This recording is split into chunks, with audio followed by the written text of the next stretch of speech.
Forgiveness is a virtue, they say. It's something you should do, like eating your spinach despite the chalky bitterness that numbs your mouth. It's supposed to be good for you. Traditional Christian views hold that forgiveness is a transcendent act of love and compassion. Colossians 3:13, bear with each other and forgive one another if any of you has a grievance against someone. Forgive as the Lord forgave you.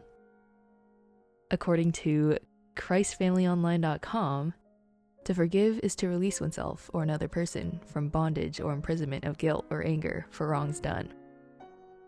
Bondage? Kinda kinky, TBH. Ancient Greek thinkers like Plato and the Stoic Seneca assert that all forms of anger are inconsistent with living a moral life because they threaten reason and self-control and tempt us to cruelty and vengeance. Plutarch says anger is like a disease. Get well soon, bestie. Yeah, he said that for two. Beyond the moral dimension, there are apparently even physiological benefits. In 2001, studies conducted by the psychologist Charlotte Whitfliet showed that participants who engaged in the act of forgiving a past offense experienced enduring reductions in heart rate, blood pressure, and stress response of the parasympathetic nervous system. So, the big brain academics, the Jesus lovers, the philosophers who really like little boys, they all say you should forgive. But the thing is, forgiveness is fucking hard.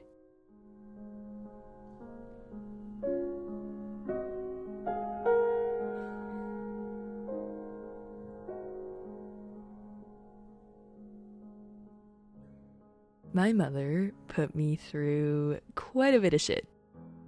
High school was the worst of it. Sometimes she'd be cold as ice, ignoring me for days at a time. Other times she'd explode into screaming rages, slamming tables and doors, rattling eardrums and decrepit walls. It was a lot of, I hate you, and go fuck yourself, and I don't want you anymore. Crying myself to sleep was a nightly ritual, tears pooling uncomfortably in the hollows of my ears. At school, I was often made tardy by my pit stops in the bathroom to hyperventilate. Every time I was alone in a car with my mom, I fantasized about flinging open the passenger door and letting the wind take me. I was so afraid of her. When I was a kid, I used to idolize my mother.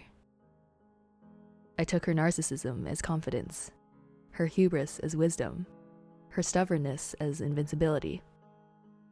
To me, she was a god who could do no wrong. I loved her fiercely. That's why it felt like such betrayal. Why it hurt so bad.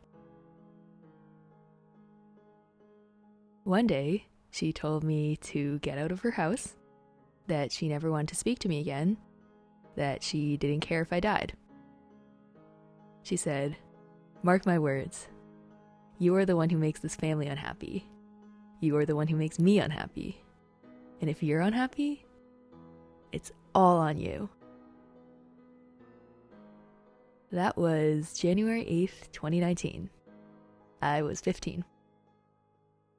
In my diary that day, I wrote, "I am utterly terrified of her, and I really just don't know what the fuck to do.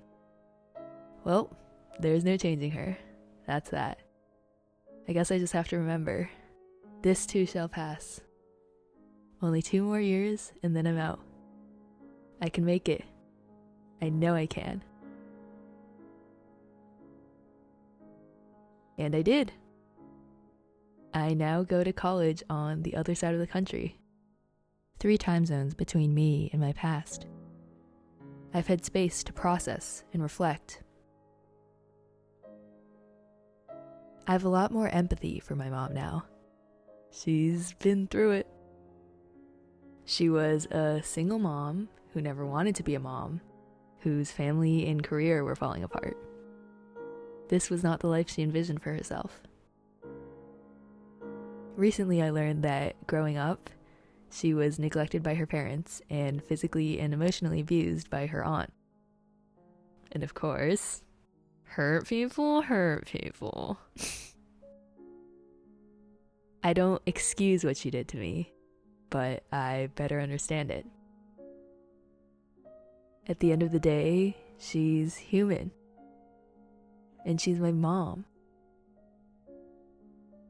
So I've been trying to forgive her.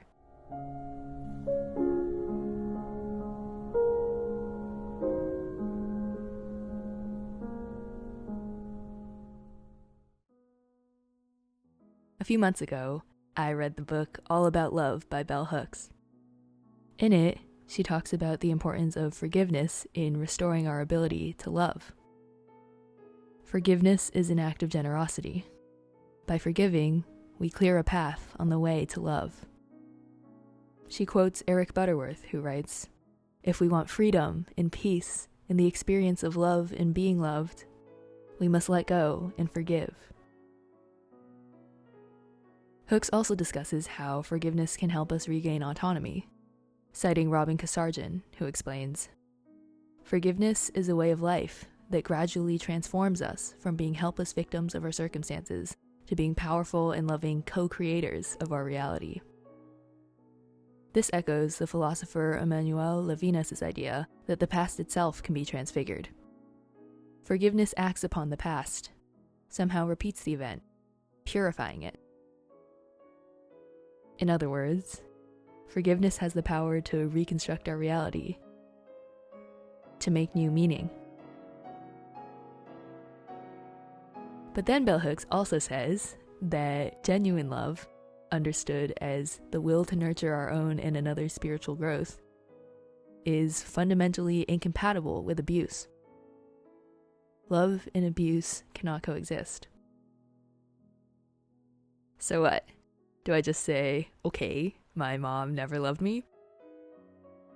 Isn't that foreclosing any possibility of forgiveness? I think she did and does love me. Imperfectly, yes. It was the love of a deeply unwell and traumatized person. But I think she loved me the only way she knew how. Bell Hooks goes on to say, "All too often, people believe it is a sign of commitment, an expression of love, to endure unkindness or cruelty, to forgive and forget.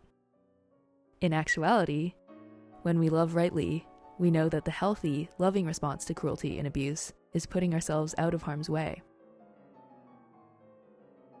So what is it, Belle, huh? Am I supposed to forgive her or not?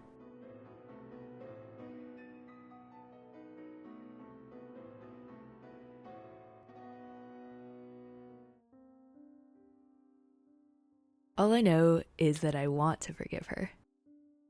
I've changed, but so has my mother. She's unrecognizable now from the person she was just a few years ago. Depression hollowed her out. She now spends all day on the couch, swaddled beneath the turquoise fuzzy blanket, haloed by a sea of crumpled wrappers, transfixed like a moth by the dim light of her iPad. Barely speaks, barely eats, barely moves. She's powerless. So broken, she's no longer capable of breaking me. For all intents and purposes, the person who hurt me doesn't exist anymore. The perpetrator is dead. And yet, I still feel angry. Whenever I revisit the past, the riptide of grief just sucks me in, and I can't paddle hard enough to resist. I find myself drowning. What if I'm not ready to let go? What if I'm not ready to heal? Am I crazy for being mad at a ghost?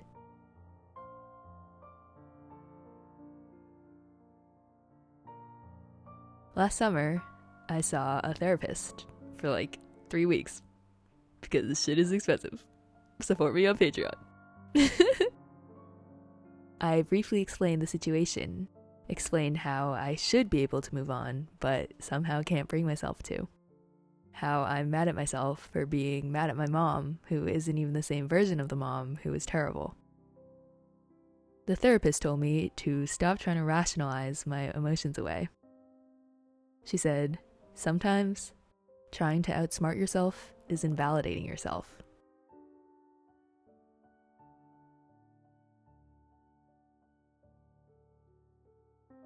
So should I just let myself stew in my resentment?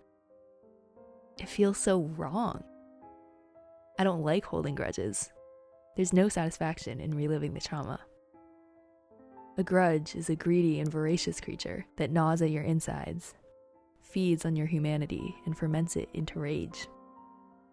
Nursing it feels indulgent, petty, spiteful. But the skeletons in my closet are loud. They rattle their bones and bang at the wooden doors and scrape off the peeling paint. They won't let me forget about them.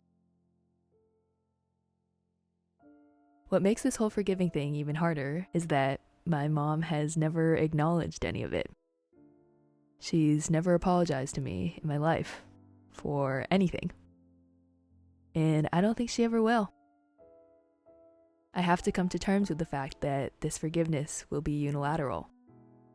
There will be no justice, no accountability, no closure. Just a surprise gift on a random Tuesday, with no expectation the recipient will appreciate it. It's hard for me not to conflate forgiving with condoning, with letting her off the hook. I can say unequivocally that what she did to me was not okay.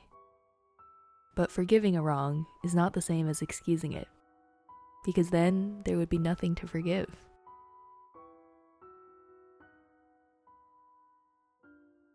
Perhaps forgiveness is picking up the shards of a shattered glass from the cold kitchen tiles, bloodying the tips of your fingers, gluing the pieces back together one by one, and saying, "Here we are with this ugly, misshapen vessel. It's not what it was before, but it's something whole. And maybe we can drink out of it together."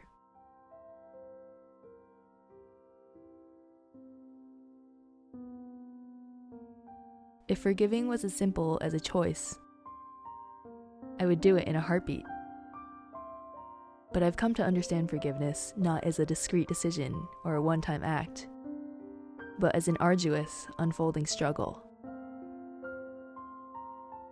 You have to choose it again and again and again. And that's really fucking hard.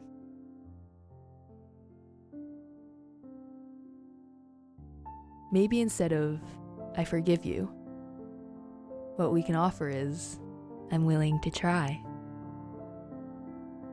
And the trying is what matters.